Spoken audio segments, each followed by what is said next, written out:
Hello everybody, this is Mahi and I welcome you on अब जीतेंगे my dear. नमस्कार साथियों, स्वागत करता हूं आपका अब जीतेंगे पर। दोस्तों, रेडियो ऑपरेटर यूपी, मैं सुबह करंट अफेयर का लेक्चर लेता हूं। बहुत से बच्चों का कमेंट वहां पर आता है कि सर रेडियो ऑपरेटर से रिलेटेड हमारी कुछ समस्याएं हैं, उन समस्याओं का हल कर दीजिए। दोस्तों, ये वीडियो बिल्कुल उसी चीज के लिए है जिसकी आपको समस्या है। पहली समस्या, रेडियो ऑपरेटर की एग्जाम डेट सर नहीं आ रही है। जैसे फॉर्म लेट होता है या नोटिफिकेशन लेट होता है या जैसे टेंडर लेट होता आया है, क्या एग्जाम डेट भी ऐसे ही जाएगी क्या?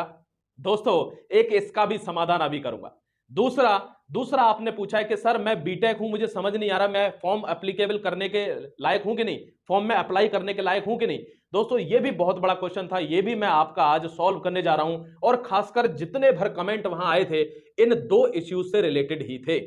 जैसा कि आप जानते हैं दोस्तों, बात पिछली साल से लगभग जनवरी से चल रही है कि फॉर्म आ रहे हैं, फॉर्म आ रहे हैं। आपने फॉर्म भर दिया माय डियर, अब एग्जाम डेट की बारी है कि भाई एग्जाम कब होगा सर इसका, रेडियो ऑपरेटर का। तो सबसे पहले मैं आपको कुछ संपूर्ण जानकारी इसमें दूंगा, आप बिल्कुल घबराना मत, बस 2 मिनट 3 मिनट मेरे को सुन लो, आपका क्रिस्टल एंड क्लियर हो जाएगा सारे कॉन्सेप्ट। ठीक है, रेडियो ऑपरेटर उत्तर प्रदेश।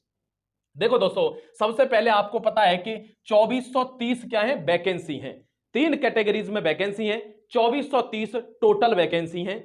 एक में दोस्तों कुछ 100 कुछ वैकेंसी है, एक में 900 कुछ वैकेंसी है, एक में कुछ जो है 1300 कुछ वैकेंसी है। देखो अब एक बार एग्जाम डेट का सबसे बड़ा क्वेश्चन है, इसके बारे में मैं अगली स्लाइड में अभी बताने वाला हूं।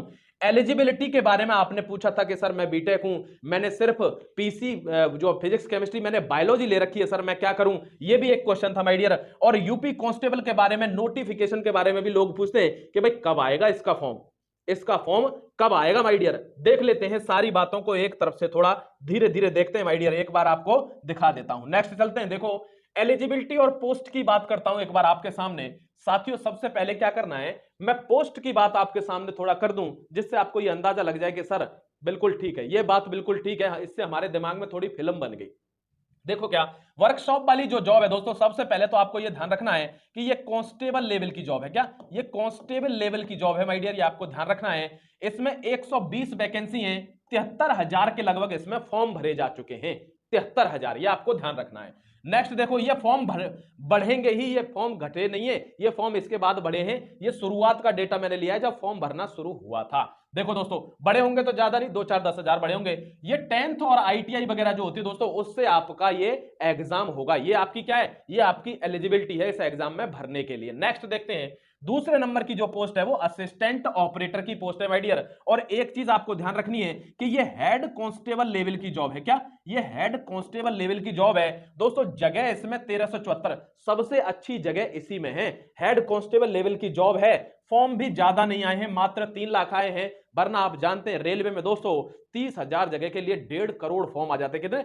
1.5 करोड़। ये रेशियो बहुत कम है। ठीक है, देखो आपको ध्यान रखना चाहिए, फिजिक्स और मैथ आपकी यहां पर मैंडेटरी है। क्या फिजिक्स और मैथ मैंडेटरी है, बायोलॉजी केमिस्ट्री कोई भी हो चल जाएगा माय डियर, ध्यान रखना आप। ठीक है, मैं इसलिए बता रहा हूं कि बाद में आप एग्जाम क्वालिफाई कर जाएं, सब कुछ हो जाए दोस्तों, मेडिकल वेडिकल में आपको बाहर कर दें, डॉक्यूमेंट वेरिफिकेशन में आपको बाहर कर दें, तो वो अच्छा नहीं लगेगा, आपका हृदय भी टूटेगा। इसलिए पहले वही फॉर्म भरें जिसके लिए आप एप्लीकेबल हैं। नेक्स्ट आओ, तीसरी एक पोस्ट है दोस्तों इसमें, वो है हेड ऑपरेटर की। क्या हेड ऑपरेटर की पोस्ट है, और ये पोस्ट दोस्तों सब इंस्पेक्टर लेवल की है, ये आप ध्यान रखना। क्या सब इंस्पेक्टर लेवल की पोस्ट है, यूपी का एग्जाम है। 936 इसमें वैकेंसी है और 76,000 इसमें क्या आए हैं, फॉर्म आए हैं। 76,000 फॉर्म आए दोस्तों। रे सुल्तान कर दे चढ़ाई। क्या रे सुल्तान कर दे चढ़ाई माय डियर। बीटेक इसमें क्वालिफिकेशन। क्या बीटेक वाले जो बार बार पूछे सर बीटेक वाले अप्लाई कर सकते हैं, हाँ कर सकते हैं दोस्तों। किसमें? हेड ऑपरेटर में बीटेक वाले अप्लाई करेंगे, ध्यान रखना है आपको। ये मैंने आपको क्या बताया, एक एलिजिबिलिटी बताई और एक बताई number of post my dear. एक दो क्वेश्चन और थे कि सर पेपर क्या, कैसे, कब, क्यों, समझ लो एक बार साथियों, एक बार समझ लो, फिर बाद में मत कहना 1 मिनट की बात और है। क्या मोड ऑफ एग्जाम और डेट में अभी बताने जा रहा हूं आपको। क्या दोस्तों, सबसे बड़ा क्वेश्चन है एग्जाम डेट का। भाई ध्यान रखो, ये जेन्युइन सी बात है, इसमें कोई 3-5 ना करना दोस्तों। आपको पढ़ना तो आपका कर्तव्य है, अगर किसी दूसरे एग्जाम के लिए पढ़ रहे हो तो काम वो यहां भी आएगा, ध्यान रखना। इसमें क्या जीएस वगैरह नहीं होगी माय डियर, लेकिन इसमें काम आपकी पढ़ाई हमेशा आएगी। मैथ रीजनिंग वगैरह तो हमेशा ही काम आते हैं, साइंस हमेशा काम आएगी, आपको पढ़ते रहना है। क्या पढ़ना है दोस्तों? मार्च सेकंड यानी सेकंड वीक ऑफ द मार्च, कौन सी सन में? 2023 में दोस्तों। अब क्या चल रहा है? दिसंबर चल रहा है और ये सेकंड वीक ऑफ मार्च यानी लगभग आपके पास 2 से 2.5 महीने का टाइम है। कितना? अगर आप दोस्तों रिवाइज कर सकते हैं या तैयारी कर सकते हैं ना, अभी भी कुछ नहीं करा है तो तैयारी तो अभी भी कर सकते हैं। कर लो माय डियर, कर लो। ये नौकरी बहुत अच्छी है, कर लो तैयारी। 2.5 महीने मान के चलो, एकदम स्टांप पर ड्यूटी लगा के 2.5 महीने मान के चलो कि आपके एग्जाम में अभी लगेंगे। 2.5 महीने बाद ही आपका एग्जाम होगा, उसके बाद ही होगा, उसके पहले नहीं हो सकता। लिख लो इस बात को, ठीक है। दूसरा मोड जो है एग्जाम का दोस्तों ऑफलाइन है। क्या ऑफलाइन मोड है? यहां पर ऑनलाइन मोड नहीं। और एक चीज ध्यान रखना, ऑफलाइन मोड में 3-5 बहुत ज्यादा होते हैं, किलकिलवाटी, यानी आपको आएंगे भाई अब की बार अंगूठा लगा दे, अब की बार साइन कर ले, इसलिए अपनी स्पीड तेज रखना। ऑफलाइन का यही है दोस्तों, अपनी स्पीड थोड़ी तेज रखना।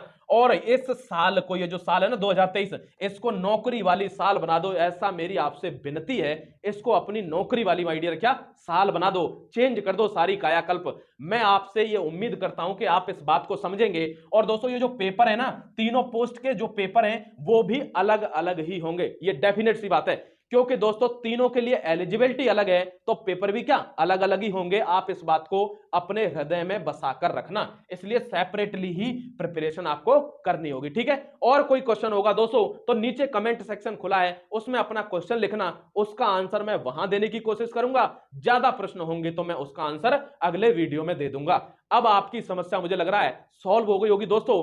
बात करूं यूपी पुलिस कांस्टेबल की तो साथियों नोटिफिकेशन आपका जनवरी, अभी इसके बारे में दूसरा वीडियो ही बनाऊंगा। क्या इसके बारे में दूसरा वीडियो बनाऊंगा माय डियर। तो अब आपकी सारी समस्याएं सॉल्व हो गई हैं। जय हिंद, वंदे मातरम दोस्तों। अपनी पढ़ाई दमदार करो और इस बार नौकरी ले जाओ। साथियों शुक्रिया, थैंक यू वेरी मच।